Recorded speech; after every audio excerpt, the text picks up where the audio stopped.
Hi friends, welcome back to my channel Telugu family kitchen. ఈరోజు recipe వచ్చేసి చెక్కలు అండి. ఈ చెక్కలు కరకరలాడుతూ క్రిస్పీగా రావాలి అంటే ఎలా చేయాలనేది ఇప్పుడు చూద్దాం. ఫస్ట్ అయితే నేను ఒక బౌల్ తీసుకొని అందులో 1 kg వరకు బియ్యం పిండిని తీసుకుంటున్నానండి. ఈ బియ్యం పిండిలోకి 2 టీ స్పూన్స్ వరకు జీరాను యాడ్ చేస్తున్నాను. ఇలా జీరాను యాడ్ చేసిన తర్వాత ఒక 1/2 కప్పు వరకు నువ్వుల్ని కూడా యాడ్ చేస్తున్నాను. ఈ నువ్వుల్ని కూడా యాడ్ చేసిన తర్వాత ఒక మీడియం సైజ్ ఆనియన్, అలాగే వెల్లుల్లి రెబ్బలు ఒక 10 వరకు తీసుకొని ఇట్లా మిక్స్ చేసి దీనిలో కలుపుకోవాలండి. ఇలా మిక్స్ చేసి దీంట్లో వేసుకోవాలి. ఇలా వేసుకున్న తర్వాత ఒక 1 అవర్ ముందు శనగపప్పు నానబెట్టుకొని ఆ శనగపప్పును కూడా ఇందులో వేసుకోవాలండి. 1 కప్ వరకు శనగపప్పు నానబెట్టుకున్నాను. ఈ శనగపప్పును కూడా ఇందులో యాడ్ చేసుకోవాలండి. ఇప్పుడు ఇదే పిండిలోకి ఒక 1/2 టీ స్పూన్ వరకు పసుపును కూడా యాడ్ చేయాలండి. ఇక్కడ 1/2 టీ స్పూన్ అయితే పసుపును తీసుకుంటున్నాను. ఇలా పసుపు వేసిన తర్వాత ఒక 1/2 టీ స్పూన్ వరకు ధనియాల పొడిని కూడా తీసుకోవాలండి.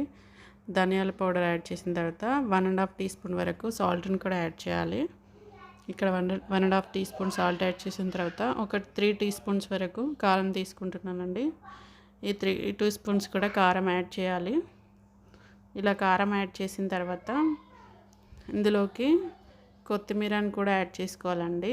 ఇక్కడ చూడండి, కొత్తిమీరని కూడా యాడ్ చేస్తున్నాను.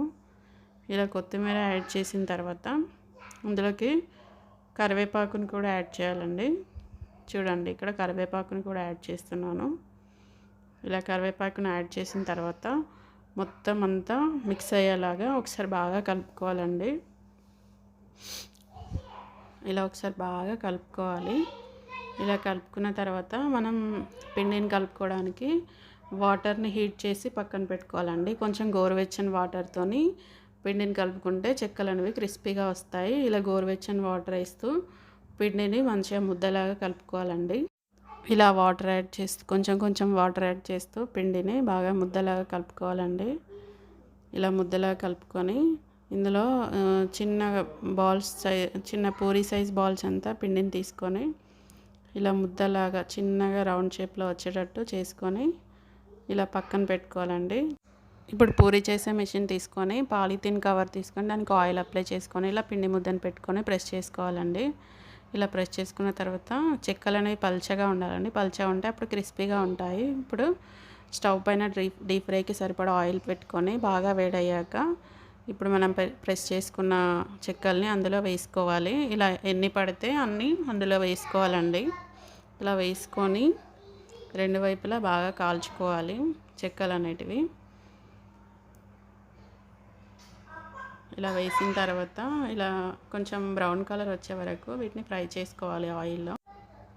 ఇలా 2 వైపులా కాల్చుకున్న తర్వాత వీటిని తీసి ఒక బౌల్లో వేసుకోవాలండి. ఇలా అన్నీ పిండిని మొత్తం ఇలా చేసుకొని పక్కన పెట్టుకోవాలి. అంతే, ఎంతో క్రిస్పీగా ఉండే చెక్కలు అనేవి రెడీ అయిపోయాయి. చూడండి, చెక్కలు అనేవి పల్చగా ఉండే చాలా టేస్టీగా క్రిస్పీగా వస్తాయండి.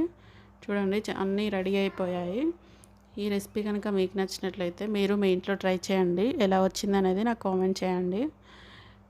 అలాగే ఈ వీడియో కనుక మీకు నచ్చినట్లయితే లైక్ చేయండి. ఇలాంటి మరిన్ని వీడియోస్ కోసం మా ఛానల్ని సబ్స్క్రైబ్ చేసుకోండి. Thank you for watching.